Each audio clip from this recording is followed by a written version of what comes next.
Hey everybody, it's a bit crazy around here at the moment. Everything is somewhere. That's a bit existential really. Everything goes, of course, somewhere. It can't be nowhere. What I mean is everything is everywhere at the moment. There are boxes, there's stuff all over the floor. It's a bit mad. So I just wanted to do a whole video just to kind of reassure you that I'm not dead and I am going to stage a triumphant comeback at some point. So I'm going to do this whole video for you. Some of the stuff you've already seen and some of it you haven't. I was feeling kind of proud of myself this month because I hadn't bought that much, and then I realised that it doesn't really matter if you haven't bought that much because I've spent a lot. And then after that fact that I've started feeling proud of myself, I bought some more things. It was just kind of like pointless at that stage of my kind of self-congratulatory smuggeriness, because I mean I bought more stuff, but actually not much of it is makeup, so that's quite interesting for me. So I'm going to show you the first thing because I sat on it and it looks crap. I bought this little sweater in the COS sale. It looks crap because I sat on it, as I said. It's just a really, really thin knit sweater and it's purple, which means that it's not black, because seeing as I pretty much always wear black all the time, I thought purple would be cute. So I just bought this. It was actually £17.50 I think, which I thought was pretty good for a little sweater. So I also got the Nuxe Rêve de Miel lip balm. I love this. I love this a lot. The texture is really, really thick. It actually reminds me of the Lush lip balms. Now, that's like a distant memory. When I was 13, my friend had a Lush lip balm and I tried it, and it was kind of like that really thick shea butter texture that kind of melts as it warms up, and this is what this is like. And I put this on last thing at night, and there's still a bit on my lips by morning. My lips have not felt so good in a very long time, so especially because I'm living near the coast now and there's a lot of coast winds. The thing is though, to spend £10 on a lip balm, like a year ago I'd be like, you joking? But now I'm like, yep, that's cool, that's cool. So I hope it doesn't kind of spiral out of control and then you find me with like a hoard of lip balms that all cost £50, like Gollum kind of protecting them and hissing at people that come near. If you find me like that, then intervene. So another thing I bought, actually this is like right at the beginning of last month, after I did my haul last month, these arrived. This is the Haus of Gloi whipped soap in Zazz, and on the website they said it would smell like champagne and cranberries and something else, and I thought that sounds really nice because they don't tend to do their whipped soaps, they just tend to kind of sell off random batches that they have left, and I thought that sounds really nice because I used this to shave my legs, and then when it arrived it smells exactly like toilet. Pine disinfectant for your toilet. I've actually managed to use up quite a lot. Whether or not that is because Kiwi is having a pine moment every day in the shower or not, or I am just hairy and shaving my legs a lot, who knows. Oh, it has grapefruit in it, that's what it has. Cranberry, grapefruit and champagne with ginger. Who would have guessed that that would smell exactly like toilet? I mean, when it warms up, you can get the notes of the fruit through, but actually if you're just like doing a drive-by sniff, toilets. So I'm thinking I might transfer my affections to Future Primitive Soap Company, who are a UK based company who do exactly the same products of House of Gloi, and they're in the UK. And I guess it's less of a lottery of the scent. The other thing I did was I repurchased this House of Gloi bubbling scrub in Imp to replace the one that I had used up in my empties video. I love this. I love the way that it bubbles. It's quite soft, it doesn't leave any residue or grit or oil, and it's just a really, really nice scrub. I really enjoy using this. Plus it smells like fruit sweets, like the sweets that you used to have when you were a child, like passion fruit and like fruit salad sweets that we used to get in like blackjacks. I'm so incoherent in this video. So I picked up a couple of things from MAC. Now these were impulse purchases. I walked into MAC on Saturday and their whole new mineralised collection was up, and I didn't actually buy any of it. I swatched all of the mineralised skin finishes and thought they were so awful, and it's kind of like a veil has been lifted. That sounds really poncy and poetic, but like I swatched them all and thought they were horrid, and they were glittery, and they stayed on my hand for about 5 minutes before vanishing into the ether. So I didn't go in to buy them anyway. I guess I was just mildly curious, but actually what I went in to get was the Volcanic Ash Exfoliator, which I owned about 2 years ago, and Kiwi and I really liked this.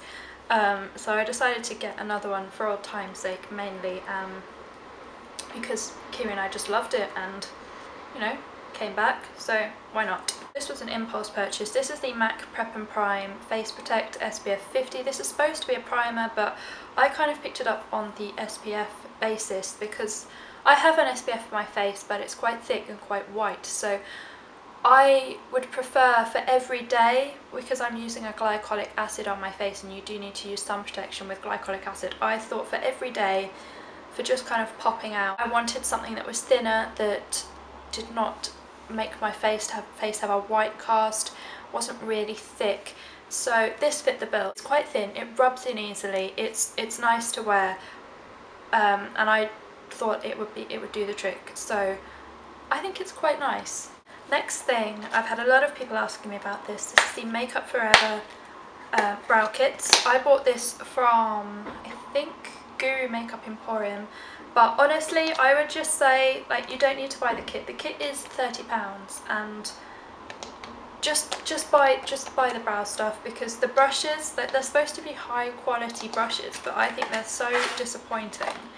So you get one brow brush, and the bristles are really like thick and not very nice, and then you get one straight brush. The only good thing about this brush is it's really stiff, so it works really well with the product, but otherwise I would say get this on its own, it's half the price, and then just use your own brush. But this stuff is amazing. I demoed this in my recent updated daily face routine video, which I will link, like, ting, here. And there are no words. This stuff stays on all day. It's waterproof, it's designed to stay on in the hottest climates, it's designed to stay where it's humid and you get all sweaty and gross, and it just stays on. You get a really great sculpted brow from this. I didn't think I could fall in love with a brow product, because I'm kind of on brow products so far. I've been very kind of whatever, I'll just use it up mainly, but this is the thing. This is kind of like the precious for me at the moment. I look forward to putting on my eyebrows. That's how good this is. It's a cream product, so you might be a bit kind of iffy about using like a cream in your eyebrows as opposed to a pencil or a liquid thing, but it's really good. Next, in the Illamasqua sale, I picked up 2 brushes. I think they're still on sale. Don't quote me on that. I checked a couple of days ago and they were. First one, and they're both looking really grubby because, me being me, they're Illamasqua brushes. I just picked them up and used them straight away. This is the blending brush number 2. It's quite big, but I've been using this for concealer, and if you're looking to replace some brushes and you don't like matte brushes, just go straight to Illamasqua. Do not pass go. These brushes are the best I've found so far. Like, for my price range, I can't afford Suku brushes, I can't afford Hakuhodo, so Illamasqua brushes are fantastic. They're well made, they're synthetic, and I don't know what to say, they're just great. So I've been using this for concealer, under my eyes, around my nose, all over my face. Blends flawlessly, incredibly soft. If you think the MAC 224 is soft, you're going to stroke this over your face and go into like a rhapsody, like Peter Griffin when he takes ecstasy in Family Guy and he's like, "Ah, Stewie, you're so soft," that kind of thing. It is so soft. I'm going to stroke it sadly. Really fantastic brush. I love this for concealer. I've used it every day and I can't see myself tiring of it actually. Really good. Other brush that was on sale was the angled blush brush, and I've wanted this for ages, and when I saw it on sale I was like and rushed to get my debit card out. And this is an angled brush. It has replaced my MAC 168 brush.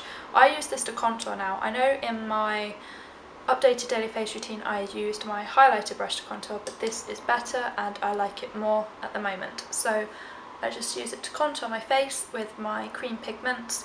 It works perfectly. It works perfectly.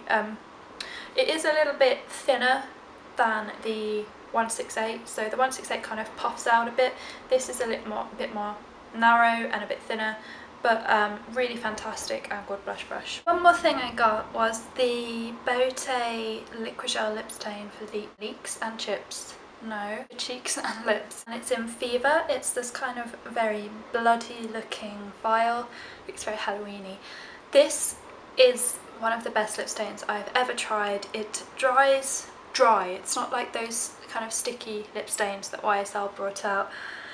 It lasts pretty much to the end of the day, but it fades in kind of an elegant way. So it looks really dark and beautiful and red at the start, and then by the end of the day there'll just be a tint left on the lips, and I can't recommend this bloody thing enough. This is basically the best lip stain I have ever tried at the moment. There may be a better one, I don't know, but it doesn't dry out my lips. It feels comfortable to wear, it's lightweight, it's incredibly richly pigmented. If you want to see me wearing this, I will link you to, I think, my favourites video, which is the video I'm wearing it in, and you will see how rich and beautiful it is. But it's this beautiful deep red, and I don't think I've ever been so impressed with a lip stain as I have with this product. And this is and when I finish this is a definite repurchase for sure. It's absolutely lovely. So if you're looking for that perfect red lip stain, I would definitely go to Beauté. I can't say enough good things about this. I love this. Last thing is this foundation from Chantecaille. Expensive impulse purchase of the year award goes to me. So I walked into Space NK and requested they put some on my face, and she went, "No love, you're not that shade," and promptly made me look like an Oompa Loompa. So this is in shade Porcelain, which is the lightest shade, and actually it's a pretty good colour match for me. And this foundation cost £55, and I'm not going to lie to you, I think it's a really good foundation. It's really nice. I guess I could compare it to the lighter coverage cousin of either Face Atelier foundation or the Bourjois Healthy Mix Serum. It's similar to the texture of Bourjois Healthy Mix Serum, but I guess it kind of melds into the skin like the Face Atelier foundation as well. So it's a really nice foundation. It's a gel texture, so that's why it comes in a jar, and I don't like the jar actually. Ugh, it's everywhere. Basically they've got this plastic seal on it which says do not discard, so I've taken their advice and do not discarded it, but it gets everywhere. Just ugh. Like I have to pick it off now, and that gets stuff all over my hands. So it's this kind of gooey consistency. It's lovely. I just use my fingers, but I tend to decant some into a smaller jar, so and scoop it out with like a cotton bud so that I don't stick my fingers in the jar all day long. But it blends into the skin seamlessly. It's beautiful. It feels so light on the skin. It's so comfortable to wear. But before you all rush out and buy this, I'm gonna say one thing. This says it's oil free, but this does not last on my skin all day. I have to re-powder with this foundation, and it looks beautiful for, you know, 4 hours, maybe 6 at a push, and after that it's shine. It really makes me shiny, which is really upsetting because I thought I'd really hit on something with this. It's a beautiful texture, beautiful foundation. It's a light medium coverage, smooths over the skin, your skin but better texture, and feels like nothing. Just doesn't last on me quite yet. I'm wondering if it's a problem that I'm going to have to correct with my skin, because this says it's oil free, and isn't oil free supposed to make me less oily? So I'm wondering if it's a problem with my skin being dehydrated more than the foundation, but at the moment it's not lasting and I need to try and fix that. But it is beautiful, and look at the packaging, it's so sweet. So that is all of my stuff that I bought, my list of shame. That was it. If you don't see me, assume that I'm stuck in an internetless land of doom. And have a lovely day everybody. Hope you enjoyed this. Please feel free to shame and lambast me because I've spent way too much money.